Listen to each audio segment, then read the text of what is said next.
এখন আমি যেভাবে আমার নিজের ২ মেয়েদের জন্য খাবার দিক দিয়ে ভাবি, সেরকম পরিবেশ আমরা কিন্তু আমাদের বাড়িতে পাইনি।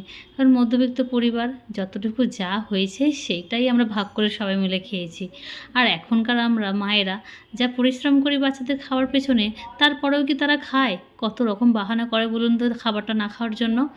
আজকে আমার মেয়েদের জন্য এই স্যুপটা ট্রাই করলাম। আপনারাও আপনাদের বাড়িতে বাচ্চাদের জন্য করতে পারেন।